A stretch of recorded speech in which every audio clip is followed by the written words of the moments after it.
going, guys? We are back on another video here, and this video is going to be team of the season. You know, it's coming soon here. It's probably going to be Friday. We have not got an official word of it yet, but more than likely team of the season is going to be Friday. So I'm going to tell you guys what you should be doing right now to get ready for it. I know I had a team of the season prep video probably about a week or two ago, but this week I'm going to kind of give you more insight on what you should potentially expect and what you should hold on to. So leave a like, subscribe if you have not already, hop into the video right now. Guys, basically what you're going to start looking towards when it comes to team of the season here is we got to consider the fact that this event was very, very mediocre, in my opinion.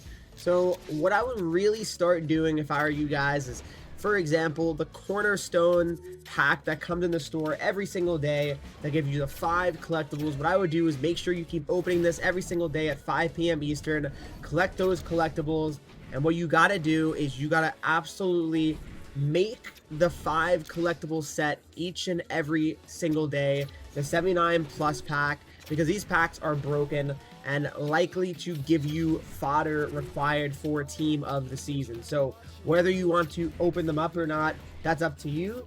But so make sure you guys are doing these sets because they are definitely the best sets to make, I would say, with your collectibles. So as long as you keep doing that and trading in your collectibles, to me, it is going to be the most beneficial way to actually get collectibles. I'm not sure if I do wildcard for this week. I probably did, right? But maybe not actually. Let me just double check here. But do I have wildcard games? I do actually. So yeah, I'm gonna play wildcard, get my collectibles, trade them all in for the 79 plus packs, as I really do believe those are the best packs to actually make with your collectibles. As again, regardless if you're pulling an MSP or, you know, if you save them for Friday for potentially team of the season, you will still get very valuable cards, right? So that's very important to know. I also recommend, again, this event in my opinion is not worth, you know, making cards unless you really like a certain player. That's different then. However, I would really strongly still advise against, you know, making these cards and keeping them.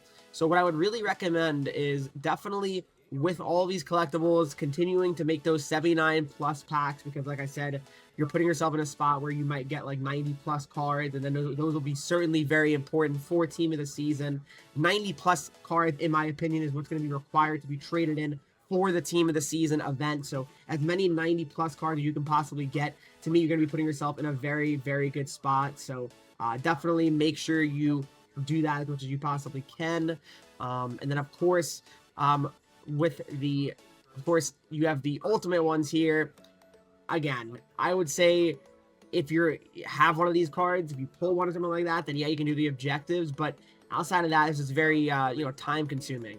Also recommend doing the Gamebreaker objectives, right? Now, you know, Gamebreaker objectives, I'm not really grinding very hard for these, right? Like it's kind of one of those things where I'm not going to make my whole team Gamebreakers to try to get these packs. However, if you guys want to take a chance here and, you know, go into squad battles and I guess in theory you can do any mode, right? Which is pretty nice, right? You could do some even in moments, guys. If you go to the Gamebreaker moments, you can actually do the moments with the Gamebreaker item. So that could be pretty interesting as well. Potentially, you know, help yourself out and get these done a little bit quicker. But definitely doing these is not a horrible idea because first off, you can get Gamebreaker collectibles. You get what? 1, 2. You get 1, 2, you get 3, 4, all right? You have 4 there, and then you get 5, 6, 7, 8, all right? And then you get more here, 9, 10, all right? 11, and 12, all right? So you get 12 total collectibles, guys, for the Gamebreakers. So if you do all 3 of these objectives, you get 12 total of those collectibles, and what you can do with those is you can go to the Gamebreaker sets here, and if you really want, I mean, you can make 2 of these sets, right? Potentially, you know, make 2 87 pluses, right? Because if you can somehow get a 90 overall Gamebreaker card, well, like I said, that can be some crucial fodder for team of the season. And if you just want in general, you could always sell this card as well. Obviously, do not do the 91 bound card because you cannot use that for any sets or anything like that. So, you know, keep that in mind as well. But definitely it's worth doing. I mean, you're going to get cards here that, like I said, could be very crucial for Team of the Season. So I wouldn't see why you wouldn't do them. I really wouldn't. So definitely take advantage of that. And definitely another thing that I would say to make sure you take advantage of, guys, is the moments as well. I mean, try to do all the moments here, get the moments done.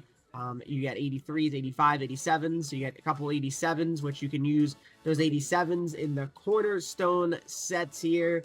And then, of course, with those cornerstone sets of the 87s, you can turn those 87s into 89s, right? So with those 87s, you can just put them in like that.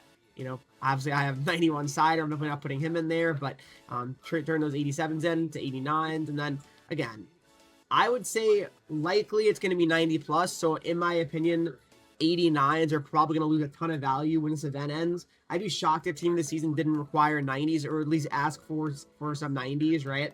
In a set, because obviously you can trade lower overall cards, but the higher overall cards, the better in terms of like the amount of value you're going to receive back, of course, in a set you complete. So definitely take advantage of that. If say you have a lot of 89 plus cards, I wouldn't drain your collection to make these MSPs just as fodder for next event. I think that's foolish, right? Like I wouldn't be making 92 Nash here if obviously you have it. But if you're able to have somehow 389 plus cards here without actually draining your collection or turning in a lot of cards, you know, I think it's worth turning in 289s, right, to get a 92 where you can use it, right? But you can also trade it in for potential, you know, Team of the Season fodder, right? That's what I would recommend at least. Other thing, guys, that I definitely think is important to remember and to know is definitely, I would say, you know, your objectives, right? I mean, your squad battle and rival objectives. I mean, rivals not as much because I don't know. I feel like rivals is kind of not that important. I mean, realistically, I mean, you're going to be playing a lot of games here to get probably not the greatest rewards, if we're being honest. Squad battles just takes a few hours, realistically, and honestly, it's worth it, in my opinion. It does not take that long. Like, it takes like, what, 4 hours? So you have a whole week to do it, so you can play it like 30 minutes a day, and you can get these done pretty easily on Rookie, so it's not a problem. And, you know, you get coins along the way as well, so definitely think that's a smart idea. And then another thing that I think you guys should also do as well is definitely trying to start getting some 90 overalls in your collection if you have any.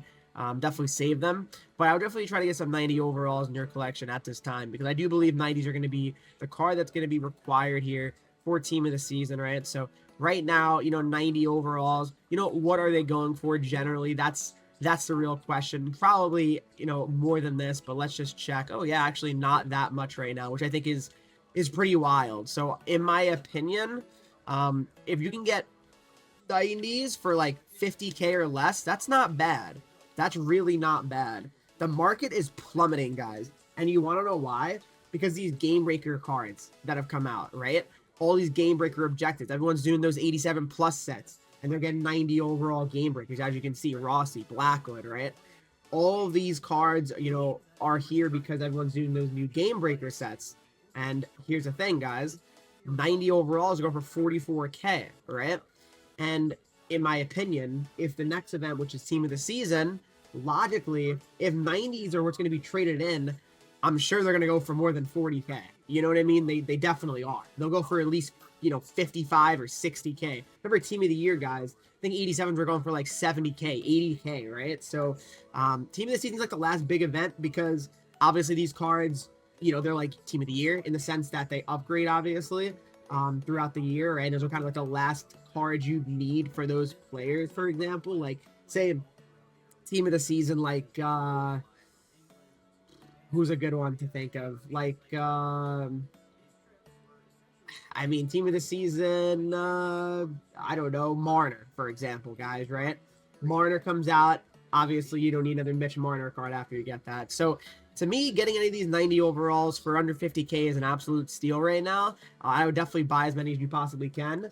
Again, just my opinion. So if that ends up not being the case, if 90s are not what's required here, you know, you can obviously unfollow me and ban me and obviously call me ugly, which, you know, all right, fair. But I think that's how it's going to work. I really do. So if you have any questions about Team of the Season, of course, comment down below. I'm here to help you guys out.